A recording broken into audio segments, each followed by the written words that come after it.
नमस्कार दोस्तों, हम आ चुके हैं एक और नए वीडियो के साथ। आपके 12th एग्ज़ाम के लिए इम्पोर्टेंट वीडियो लेकर आ रहे हैं। जैसा कि आपकी स्क्रीन पे दिखाई दे रहा होगा, कूलाम्ब का नियम। आज कूलाम्ब के नियम का हम निगमन करेंगे अच्छे तरीके से। तो जैसा कि जानते हैं, 12th के लिए बहुत ही इम्पोर्टेंट है कूलाम्ब्स लॉ। तो आज हम इसी का खात्मा करेंगे पूरा ही। कूलाम्ब्स लॉ आपके एग्ज़ाम में जो कि 5 नंबर में पूछ सकता है। जैसा कि कूलाम्ब का नियम बहुत ही आसान है। जैसे कि आप देखिए, पहले डेफिनेशन लिख लीजिए। जैसे किन्हीं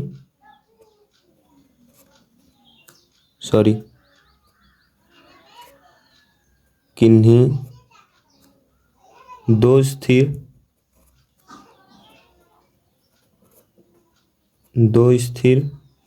बिंदु। पहले डेफिनेशन लिख लीजिए, उसके बाद हम समझाते हैं आपको। बिंदु आवेशों, ठीक है। पहले डेफिनेशन लिख लीजिए, उसके बाद अच्छे तरीके से समझाते हैं। के बीच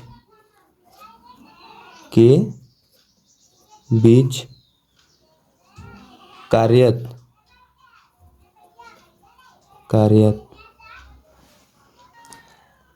वैद्युत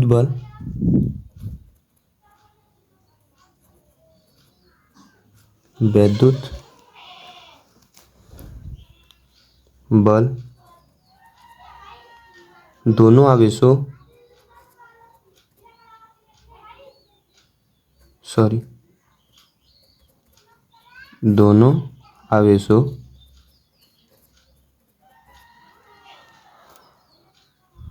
के परिणामों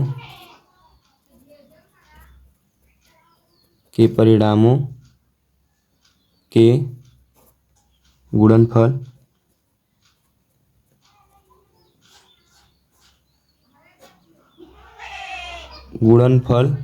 के अनुक्रमानुपाती कह सकते हैं या समानुपाती कह सकते हैं। के समानुपाती तथा उनके बीच की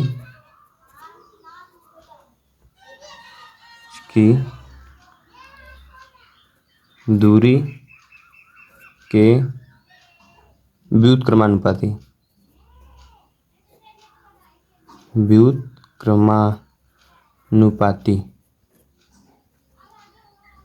इन सब वर्ड में आपको दिक्कत होता है, अनुक्रमानुपाती, समानुपाती, तो बता देते हैं आपको अच्छी तरीके से।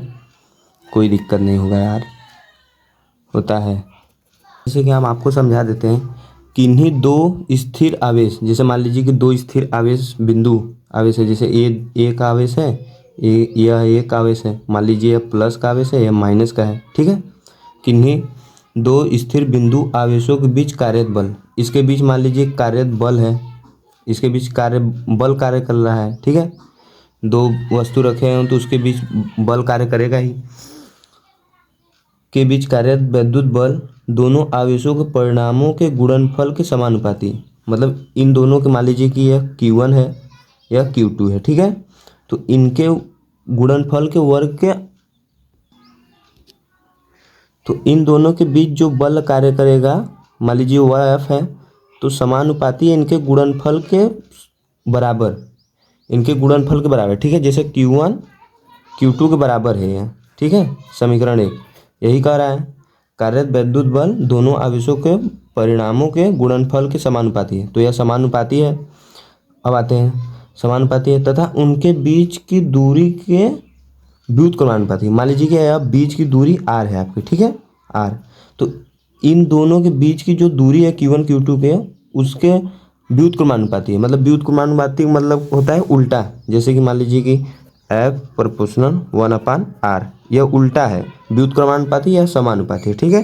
यह समीकरण 1 है।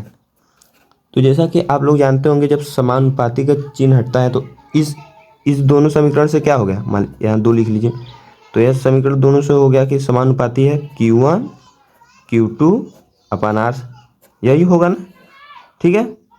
तो जब आप लोग जानते हैं कि समानुपाती का चिन्ह जब हटता है तो एक के नाम का कांस्टेंट लगता है, जिसे हम कांस्टेंट कहते हैं, ठीक है। तो F प्रोपोर्शनल क्या हो जाएगा,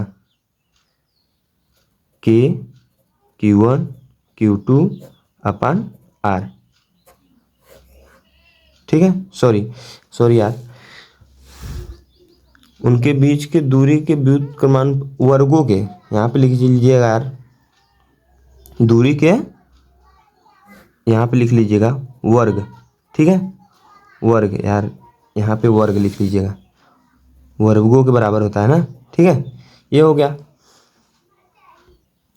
तब यहाँ पे क्या हो जाएगा आपका, जहाँ के की वैल्यू बता देते हैं 1/4 पाई एप्सिलॉन नॉट, ये के की वैल्यू होती है।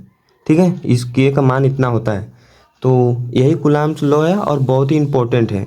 यहाँ पे लिख लीजिएगा वर्गों के, ठीक है, वर्गों के व्युत्क्रमानुपाती। ठीक है, यहाँ पे लिख लीजिएगा, यही कूलम्ब्स लॉ है और बहुत ही आसान है। देखिए इतने में आपको 5 नंबर फिक्स मिल जाएगा। और वीडियो अच्छी लगी हो तो लाइक कर दीजिएगा और सब्सक्राइब कर लीजिएगा प्लीज़।